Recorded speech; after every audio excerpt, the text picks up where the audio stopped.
Hello, I'm Chris Flisher, and welcome to Turning of the Wheel, an intelligent, lively discussion about astrology, art, and spiritual adventure. Timing is everything, and as the great wheel turns, we are best prepared when we are best informed.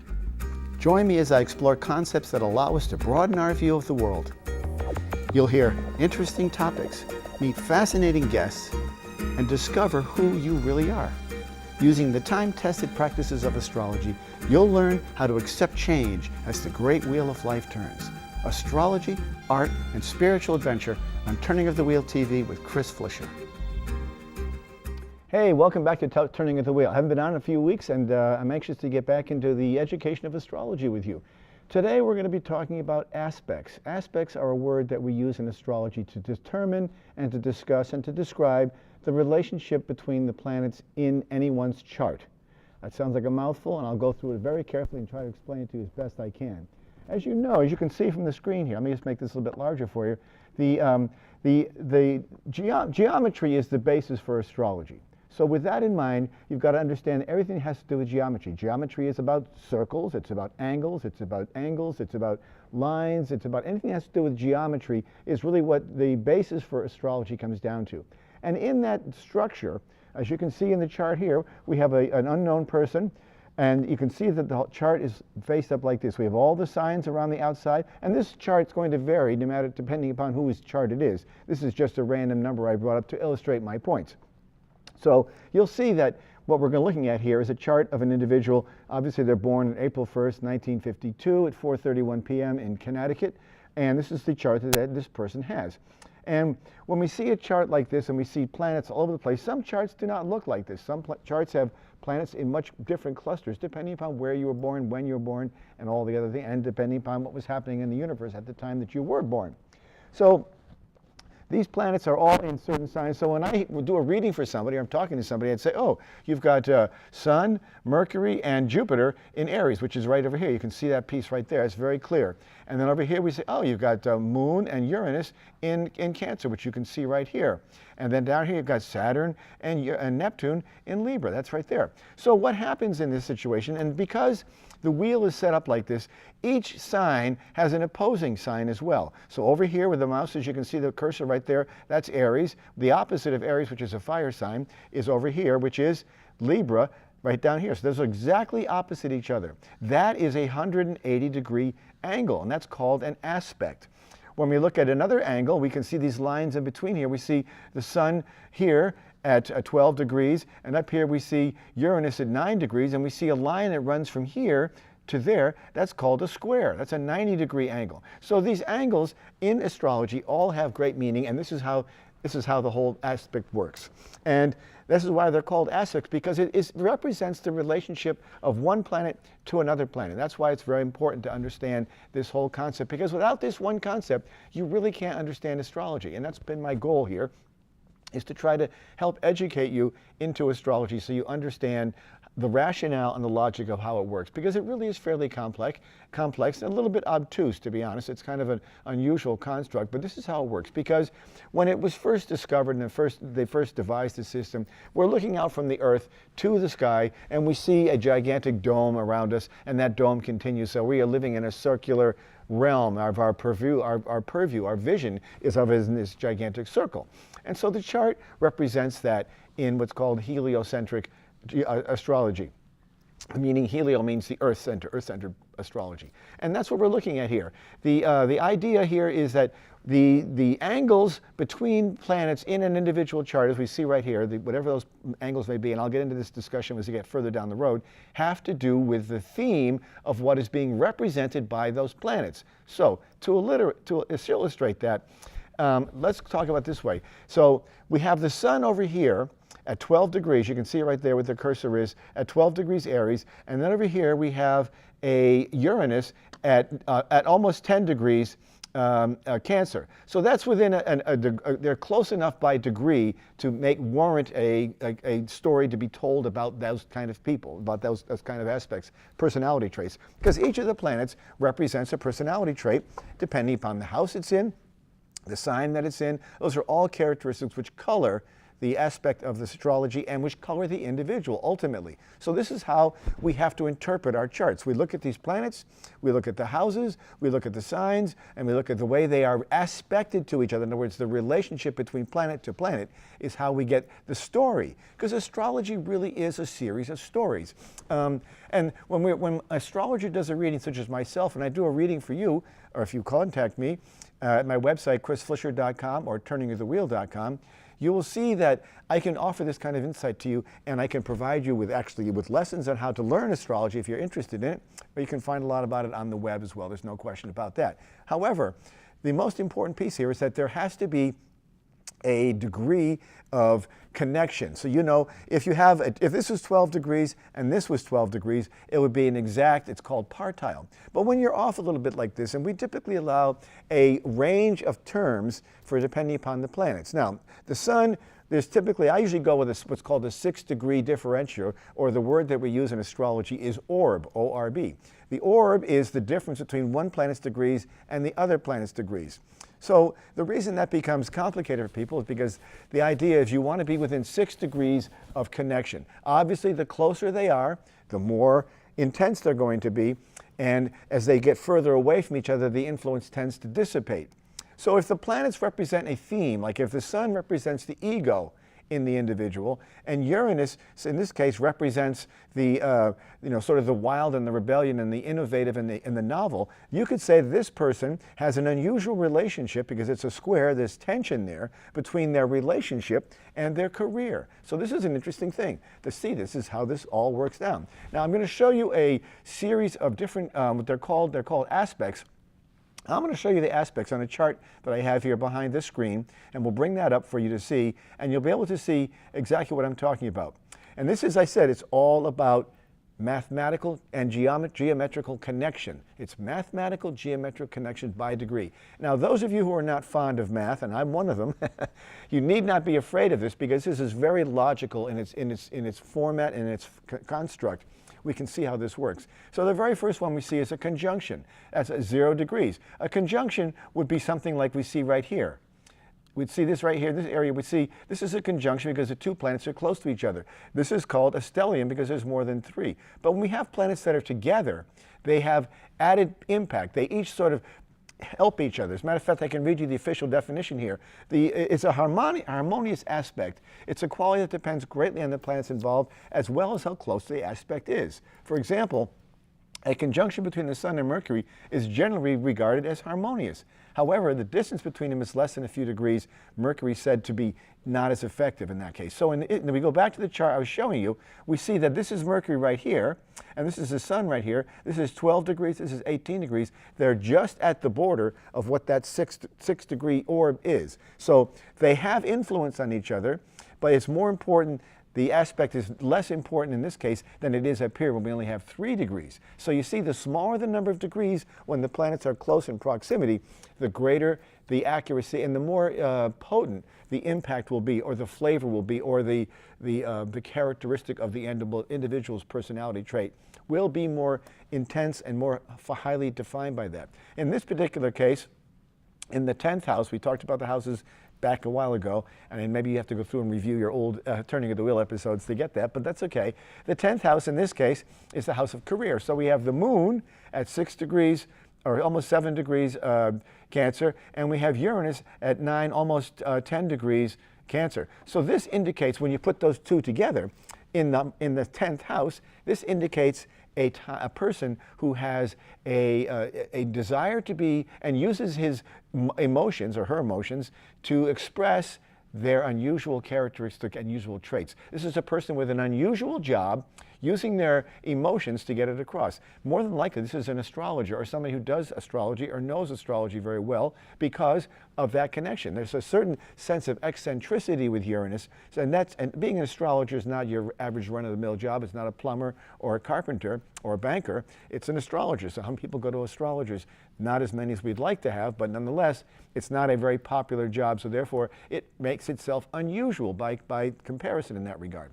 So In that capacity, that's called, they are conjunct. We'd call that conjunct, even though they're not exactly on top of each other. They're close enough because there's that orb. And that's good for 6 degrees, generally speaking. Some astrologers have different orbs.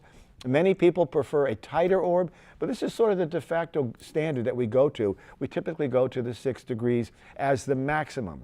It will be a lesser influence than those of a person who had, a complete conjunction where you had, 2 planets at the same degree, or in 1, 2, 3, or 4, or 5 degrees. Those are closer, so there's a more pungency, there's a more profound impact of what that would be like at that point in time. That's an important distinction. So that's the conjunction. The next one we go to is called the opposition. And the opposition is 180 degrees. Now, every sign in astrology, because it's on a wheel, as I showed you earlier, because it's on a wheel, every one of them has the ability to be opposite each other. So in the case of Aries, as I mentioned here, Aries is opposite Libra, which makes perfect sense because Aries is a fire sign. The opposite is the air sign because fire feeds air, air feeds fire. In the case of, and that's always going to be the case. In the case of Taurus, opposite is Scorpio because Taurus is earth, Scorpio is water. In the case of Gemini, Gemini is an air sign, and exactly opposite is a fire sign, which is Sagittarius. Cancer is a water sign. Opposite Cancer is Capricorn, and earth sign. And then in Leo is a fire sign. Opposite it is air sign Aquarius, which is an air sign. And then when we get down to the Virgo is an earth sign, and the opposite of Virgo is a water sign, Pisces. That just gives you the idea of the opposition. So I want to get back to that chart on the screen here so you can see what I'm talking about and get that into a greater picture. So the opposition is 180 degrees.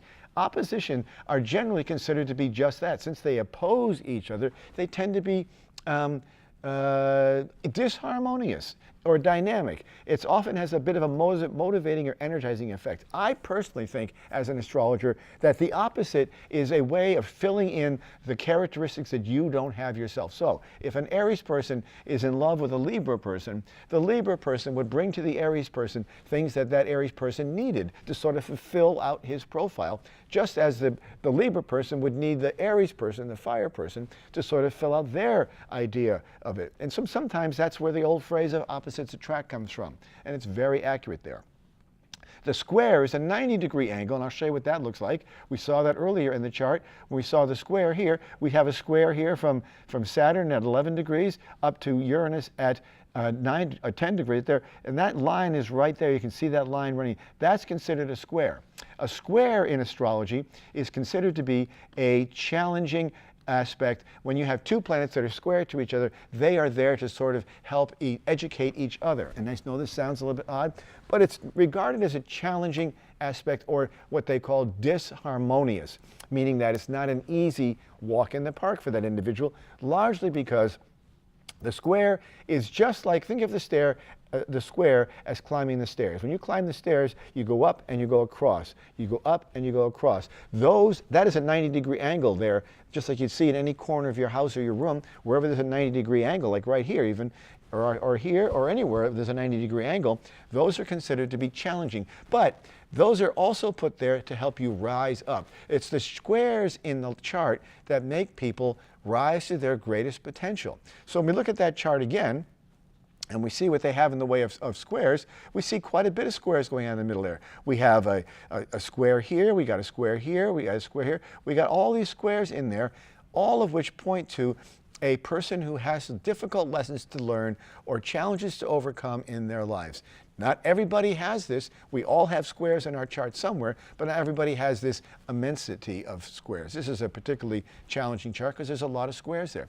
Meaning that as this person goes through life from birth to death, they are going to be faced with challenges at different times of their time in their lives that they have to overcome in order to sort of fulfill their real true destiny. This is what it's all about. The real true destiny comes down to working their way up these challenges. And the challenges are there in many regards. I think that the squares are basically your best friends because of the simple fact that without the squares, you would not rise to that challenge. You'd just stay in bed all day. But the squares are what gets you out of bed. They're what make you move. They're what make you get things done. They are the great challenges in everyone's lives, whether that comes through relationship, and this is really critical when it comes down to relationships, because you take two people's charts, you put them together, and you can see where the difficulties arise, and that is how you can find out if the person is your person or not. Oftentimes, we fall in love with people because we're attracted to them, or there's a spark, or there's a chemistry, and oftentimes that wears off over time because what looked good at the beginning may have been a precursor or an indicator of what could be going wrong down the road. So it's important to understand that. When we see all of this activity here, we also are going to see something in here we'll refer to those are the blue lines. Those are going to be what's called the trines. I'll get back to that over here. So we looked at the next one. We look at the square. I talked briefly about the square. It is a disharmonious, and it's considered to be blocked, or it is a challenge that needs to be met. The problems that arise from the square keep on turning up, unlike a bad penny or a bad dream. So your challenge is to accomplish that until you have mastered that. Not everybody masters everything in their lives, but it is a chance for you to at least try to get to a point where you can see the challenges and how to rise to them, how to make it work, how to better yourself. And if you don't solve the problems, they're going to keep recurring. So this is why it's important to talk to someone like myself, an astrologer, to find out where your challenges are. The astrology chart is a composite of our assets and our liabilities. In other words, our gifts are there, but our challenges are there too. We all have this. Every person has challenges and every person has assets. This is why some people are better at what they do than others. And other people may try to do things and they find that they can't do it. But this is what the logic of astrology is all about. The square. What you're trying to do in this case is you're trying to find a reconciliation for how to meld or how to merge those two contexts, those two attributes together so that they do make sense and they do serve you better overall. Now, those are the first three we've talked about. The conjunction is harmonious at 0 degrees when the planets are right together, as we saw in that last chart. Over here we have this conjunction right up here at the top where you see that blue and the moon right there. That's a conjunction. That's considered to be harmonious or easy. When we go back to the chart here, we see the opposition. Those are the planets on the opposite ends of the wheel. And that's the same for everyone. Every sign out there, no matter who you are, you have an opposite person. You also have a person who you can be more harmonious with, but this is the case of the oppositions. The oppositions are always going to be opposite the elements. And if you know the elements, as we've talked about before in the past, then you'll know what your opposite is. Fire is opposite air. Water is opposite earth. And you can see why that works, because fire feeds air feeds fire rather, and water and earth mix together. Okay, so it's very important.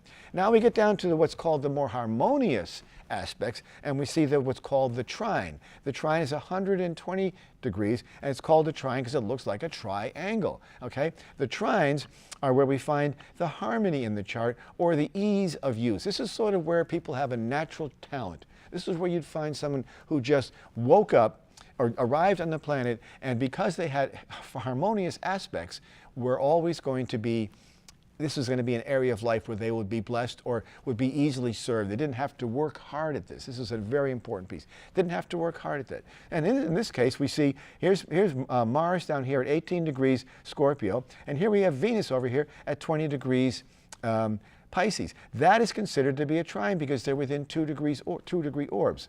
Another case, we would run the trine up to the Cancer up here at 9 degrees. That's a little bit wide, so really couldn't do it. But that does give you the idea that between Mars and Venus in this case, we have that trine, and that's considered to be a water trine because it's in 2 water signs. An interesting point to note here is that if you're in a square, you are always facing an opposing element or an opposing modality. And that's what's most important. So when we look at a square, we say, okay, well, here's a cardinal fire sign, and here's a cardinal water sign. Water and fire don't mix, so there's the challenge. Here we see a cardinal water sign. Here we see a cardinal air sign. The air and the water don't mix. That's where the challenge comes from. Here we see a cardinal air sign, and down here we see a cardinal earth sign. There's a square there because there's air and earth don't match. That's the challenge. That's the square. The trine, as I mentioned earlier, the trine is the one where they do match by element, by elemental discovery. So in that case, we would see fire to fire, air to air, earth to earth, or water to water. So there's three signs in each of those four elements, and that makes the number 12. When you put those together, it's the earth to earth, water to water, fire to fire, air to air that work, or the fire to air, earth to water that works. This is where we find harmony. So the trine is 120 degrees, and we can see that in the form of a triangle. As I go back to this chart once again, we'll see this is considered to be a trine right there because it's 120 degrees apart on the great 360 degree wheel. Now, you know that the earth is the 360 degrees, and this whole wheel will turn throughout the course of any day. And we'll be getting that into the next segment when we talk about transits, which is even another layer of complexity to astrology. But if you're really interested in learning about this, this is a fascinating way to learn about astrology. And you can come to very quick observations about people without a whole lot of information. You can come up with this mathematical permutations, and you can see how they work. They work very clearly together, and it's obvious when you see this. Now, oftentimes, especially when it comes to Venus and Mars, people may meet and they may have their planets may be squared to each other, but with Mars and Venus together, there is a definite spark there, and that challenge of that spark is what drives the passion. Is it sustainable? More than likely, no. But it does set off the stage to begin with, which is why some people fall in love with people who they are in this construct with. And then when they do that, at first the passion's great, but is it the sort of thing that's sustainable? Is it a relationship that's going to endure hardship and hard times? Sometimes they do. And a lot of this is generational too, don't forget. You know, our parents probably put up with a lot more in the way of disharmony in their lives because they didn't want to be shamed into divorce, which had a real stigma when we were younger, at least for me it did. People didn't want to get divorced because it would look bad on them, it would show something about them, and it just was considered to be sort of a social, you know, there was a social stigma attached to it. But if you go back and you find these charts, or you go back through your own experience with your parents, if your parents, you can look at your parents, were they aligned properly based on their birthdays? And if so, did they get along well? I mean, every relationship has has times when people argue and fight over things, money and housing and daycare and child rearing. All those are hot topics, and people could get into discussion over that. But the difference is you'll find the marriages that have the greatest harmony in them are those that last the longest. There may be challenges in there, yes, but if they can overcome the challenges as a couple, they can get through it all, and they can create a marvelous union, and out of that springs a new family and love and all that. But I'm saying much can be determined. Matter of fact, as an astrologer, one of the most common questions I get asked is, can you tell me if I'm suitable for my boyfriend? Or can you tell me if I'm suitable for my girlfriend? Or should I move? Or what kind of job should I get? All of these things are clearly indicated by the astrology chart, which is why I've always been a strong proponent of bringing astrology into the career counseling centers in the high schools and the public school systems, because if there was a practiced astrologer who could look at a person's chart based on their birth date, place, and time, they could determine the best occupation for this person, the best way, what their challenges were, what their assets were, and it's in those challenges and assets, and we all have them. There's not a single person on the earth who doesn't have an asset and liability. I use the word liability for a challenge because it is kind of a liability. You know, if you're cursed with a certain personality trait that doesn't allow you to move forward or stunts you in some way, that's going to hold you back. Your challenge is to rise above that. All of us are faced with challenges. We lose people in our lives, we have car accidents, we get fired, we break up. But then there's also just as much joy. Babies arrive, we get new jobs, we get promotions, we buy houses, we buy things, we have friends, we have family. There's a lot to be said for both. But it is a mixed bag of both, and you can understand that. So I want to just go through this one more time, and then finally we have one more aspect I want to talk about, which is the sextile, which is also considered to be harmonious. It has to do more with the idea. It's this very bottom one right here. You can see it's got 60 degrees. So trine and sextile are considered to be harmonious, meaning they're easy aspects. But the 60 degrees is between two signs of different elements. So there'd be a fire and an air. So Aries to Gemini would be a 60-degree angle. depending upon that alignment. And in that, those are more of a bridging. That's more of a sort of a peanut butter and jelly sandwich, where they both bring something to the ultimate formula that makes it the final product good. So it's a supportive kind of a bridging effect between two different things. But because they are in complementary elemental mode, because fire and air, or water and earth together, they would make that work. So let's just go back to the chart, and we'll go through this quickly to review that this is a 360-degree wheel.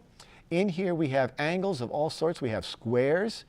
Right there, you can see the squares. If you took a protractor or a ruler or an L-framed ruler and put it on there, you would see all these different angles. And it's the angles that determine the intensity of the individuals. And you can see this with famous people. You can see with people that you know and love. You can see with all this. These are very, very true and incredibly accurate because they work so well together. This person, as I said over here, has this conjunction between Mercury and Jupiter. This person probably likes to talk about metaphysical topics or who knows what, spiritual topics, or is interested in that sort of thing. Having Jupiter there means there's a certain abundance, a certain amplification of this theme there. So there's quite a bit to be said there. So in this case, the red lines are the squares, and the blue lines are the trines, and there's other lines in here too.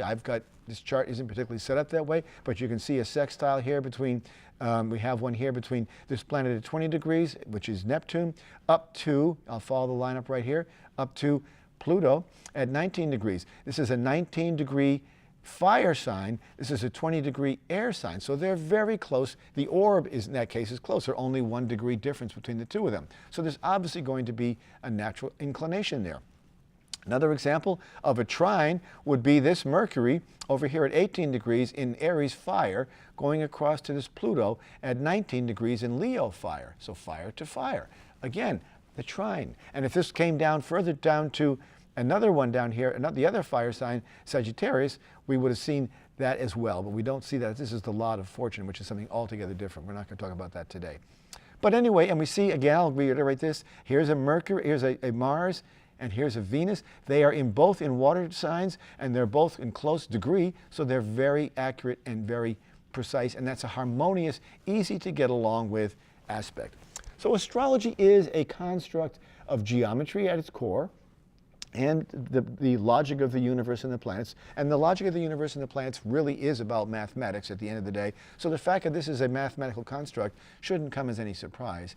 As these things line up, or as they don't line up, the personality of this individual is revealed. And each of us has a different set of challenges and aspects. Even twins, and I'm the father of twins, even twins have different charts and they experience life differently because of their outlook. But they start out with certain core personality attributes that allow them to sort of exist in the same world. They have similarities to them, very strong similarities, because they of their personality types. But life's influence on them, because they each go through life a different way, you can't stay attached forever, imbues them with a different flavor of their outlook on life is different. And people can come out of that in many different ways based on a number of things. So it's important to understand, and you can look this up on the web, it's very easy to understand the logic of astrology, the geometry of astrology. Look up the word aspects in astrology. This is the sort of thing you'd be looking for. You'd be looking for aspects in astrology. And there's more than this, by the way. I just did the top 5 because it's a complicated topic anyway. I don't want to get you, afraid of what's going on with astrology, because it really is a fascinating, fun, entertaining, incredibly enlightening modality or tool. So I encourage you to do that. My website is chrisflisher.com. My other website is turningofthewheel.com. They both get to the same place, and I've got a podcast and obviously a television show. So look me up, Google me, hook me up, and I'll help you through your chart and teach you astrology so you can know and love it. Thanks.